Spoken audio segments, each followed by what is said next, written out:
right. Hello, everybody. Hello, Will. Hey. I'm ready. Okay. Yep, we're ready when you're ready. All right, thank you. We're going to start with Dave McMiniman. Ron, two questions, if you don't mind. First off, what went into tonight? The most points you ever scored against the Cavs. You got to see your mom. You told Trudell after the game. You were watching Tom Brady's performance on Sunday. Was there any extra motivation coming into this one and it manifested itself on the court? Home cooking, you get an opportunity to see your mom and get a home cooked meal. Saw my uncle. Just felt good to be back in my, in my haven, my rest haven, and that's being home. So, and also, obviously, you get inspired watching the greats play and, seeing Brady, see the things that he did with that team. That inspired me as well, but I just felt pretty good. I mean, as I have the whole season, I've been getting better and better as each game goes on, and felt good from the beginning and just trying to keep it going. And quick follow, Senator Rob Portman in your home state of Ohio announced he's going to retire in 2022, and there's some calls for you to step into the void there. What do you think about that? And would there ever be a political future for you? No, I haven't thought about that at all. I still got a job to do here and playing a game at a high level. I want to continue to see what I can continue to do at this, this beautiful game of basketball. I owe it to the game. It's given so much to me, so I owe it to the game. But I haven't even thought about, political stance or being in office and things of that nature on that side. That's definitely not in my thinking right now. Dan? Senator, I have a question. How fulfilling is it to come back to Cleveland and obviously play the game you had, but to do it, by showcasing the evolution of your game, right? The 3-point shooting is something that when you first entered the league, you didn't have to this level. What does that say kind of just about how a player's game is always evolving and continuing to change and get better? I just never put a ceiling on my potential. I've always, wanted to continue to get better and better and better to a point where I also now can dictate what the defense to do, and the defense can dictate what I'm supposed to do. And when you're younger, you're learning, and your game is not where it can be or should be, and that's okay because if you put the work in, you put the time. It takes a long time if you want it. If you want to be great, like if you want to be, great at what you do, then it takes time.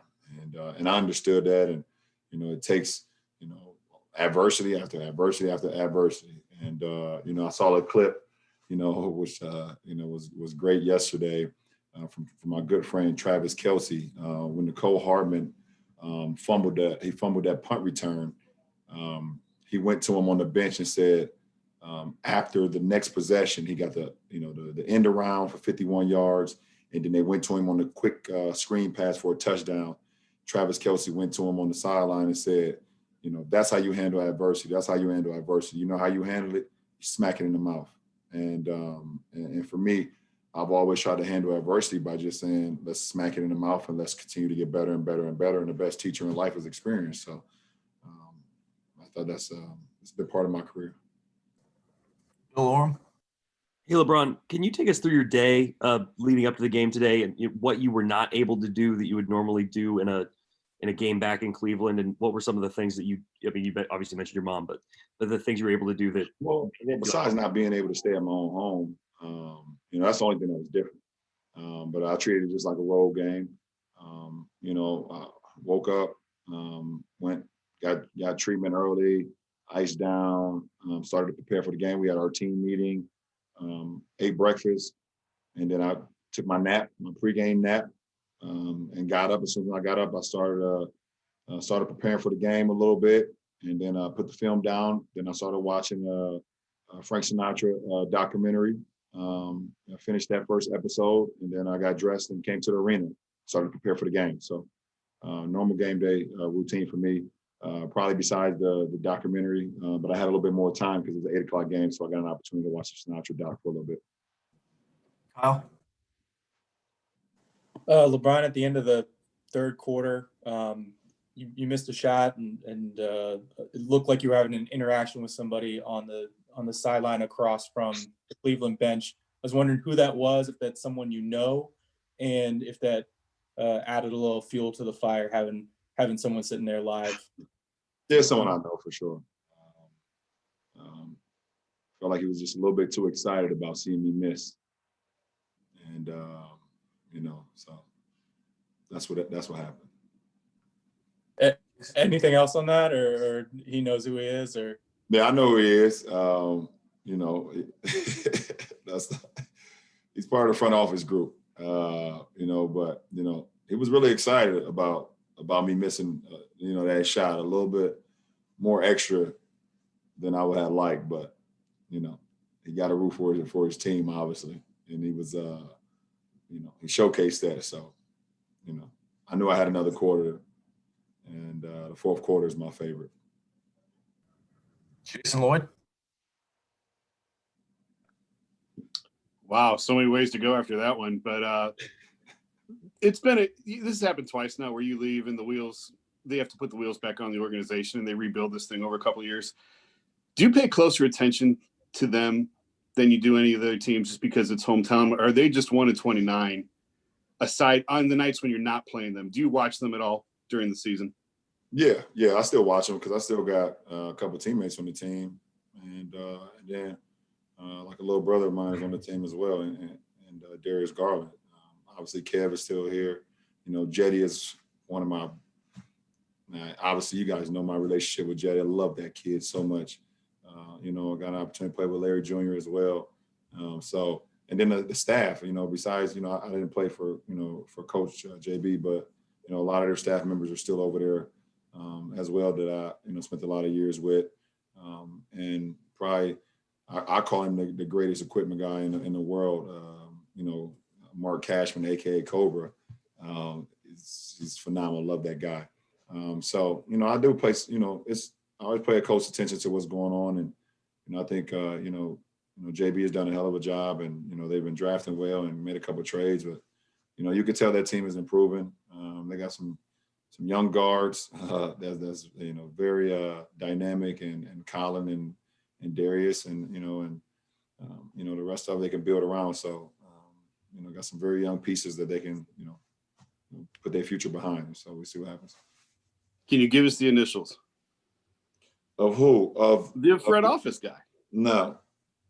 Can you give us one of the initials? I ain't gonna house him like that. I had to try. The good thing for him, I only come here once, so it's all good. Once a year. Thanks. Let's go to Marla Ridenour. Yeah, LeBron, sorry that for a non-basketball question, but I just wanted to ask you about the Tangier project. And is this just one step in the vision? I mean, are there still, is there more to come? Well, I mean, obviously this is a huge project for us. And us taking this building over, such a prestige building, such a monumental building in our hometown of Akron, Ohio. First of all, we even thank everyone that's been a part of this, of allowing us to take that over and do what we want to do to it. But it's just about continue to change lives and empower families and empower kids, and give them a support system that they once believed that wasn't there. So for us to be able to take over this building, and we're going to outfit it with so many different avenues for us to continue to build our families, continue to build our legacy through our kids and through our families. And this is just another step in the right direction. And there will be more to come, but we want to make sure we get this right, as we've done some things, that we have right now. We want to continue to build off of this and then go from there. Did it hurt a little bit that you couldn't stop by there? Big time. Absolutely. I miss my kids. Last two, Chris Fedor. Hey, LeBron, good to see you again. Obviously, you've done the homecoming, the return thing, but when you come back to Cleveland at this point in your career, do you still get those added emotions because of everything that goes into it? Oh, absolutely. I mean, I've been in the league 18 years, and I spent 11 years out of that here. 7 and then 4. And to know what happened before I got here in 2003, to see the franchise and to see, you know, the type of conditions it was in, for us to just build and build and build and build and build all the way to 2016 till we was able to deliver a championship to this city, to this franchise. It's something I will always, you know, remember. It's a lot of things that you're going to forget throughout your life because of old age, or, you know, the moment wasn't as great, or, you know, you've had so many other great moments.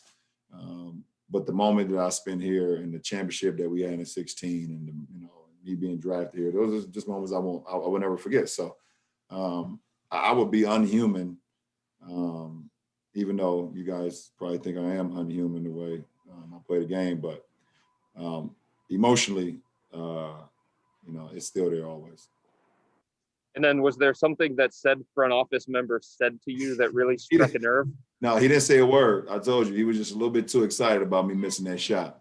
It's a million cameras in these arenas. Y'all just gotta find a clip to see how excited he was when I missed. I didn't take it well.